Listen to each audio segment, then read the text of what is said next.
সন্দেহের বশীভূতে সন্দেহের উপর নির্ভর করে এরকম দুর্ঘটনা আর যেন দ্বিতীয়বার পুনরাবৃত্তি না হয়, আমরা সবাই সচেষ্ট থাকব।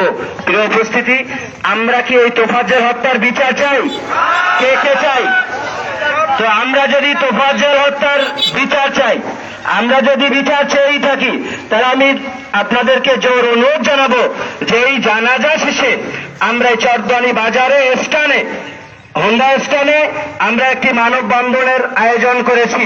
আমি আশা করব চরদানি সকল মানুষের পক্ষ থেকে আপনাদেরকে অনুরোধ জানাবো যে প্রত্যেকটা মানুষ এই মানববন্ধনে আজকের অংশগ্রহণ করবেন তো ইনশাআল্লাহ।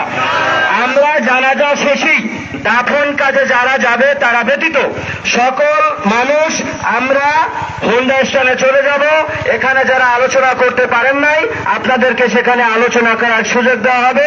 সবাই ভালো থাকবেন, ধন্যবাদ। আসসালামু আলাইকুম রহমতুল্লাহ। সবাই লাইনে যান। আলহামদুলিল্লাহ ওয়া কাফা ওয়া সালামুন আলা ইবাদিহিল্লাযিনা ইসতাফা, আম্মা বাদ। আউযু বিল্লাহি মিনাশ শাইতানির রাজীম। বিসমিল্লাহির রহমানির রহিম। কুল্লু নাফসিন যায়িকাতুল মাউত। মুহতারাম, আজকের এই বিশাল জানাজায় যারা একত্রিত হয়েছে, আল্লাহর কাছে দোয়া করি আল্লাহ তাআলা এই জানাজাকে কবুল করেন, বলেন আমিন। কিন্তু ভাগ্যের নির্মম পরিহাস যে আমাদের তোফাজ্জল তার উপর এরকম নির্যাতন হবে, নির্যাতিত হবে। তোফাজ্জল কখনো কখনো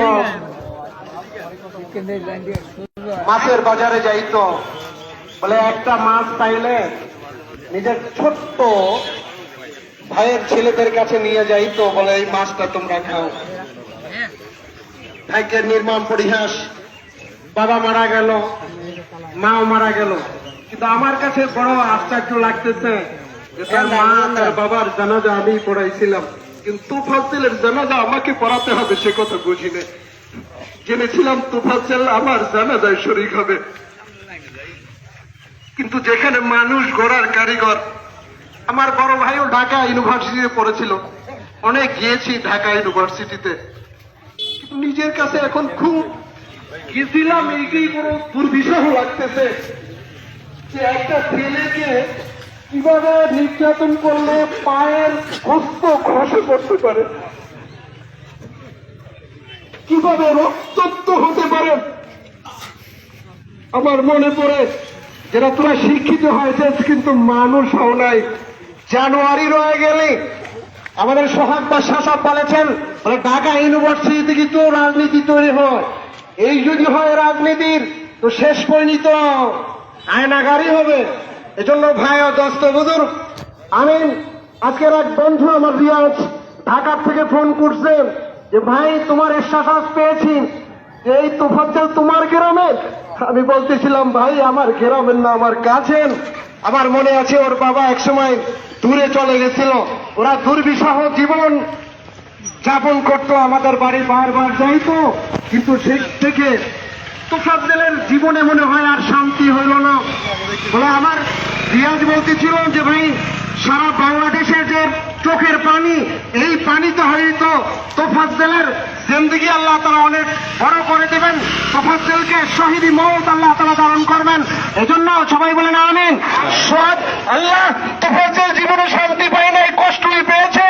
ও আরশে আজিমের মালিক, তুমি তাকে জান্নাতের সর্বোচ্চ মাকাম দিয়ে আল্লাহ তাআলা জান্নাতুল ফিরদাউস নসিব করো। তাহলে আমাদের এই কষ্ট, আমাদের রক্তক্ষরণ, আমাদের চোখের পানি একটু হয়তো শান্তি পাবে। আখিরাত দাওয়ানা আলহামদুলিল্লাহি রাব্বিল আলামিন। এখন জানাজা হবে, জানাজার পরেই আমাদের র্যালি হবে। আল্লাহ তাআলা আমাদের জানাজার মধ্যে সকলকে অংশগ্রহণ করার তৌফিক দান করুক। আমরা যারা রাস্তায় যারা বের হয়েছেন, এখনই জানাজা হবে, জানাজা হবে।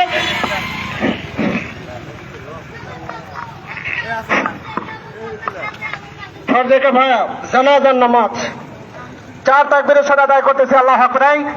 লাইভ ভাই জানাজার পরে হবে ইনশাআল্লাহ।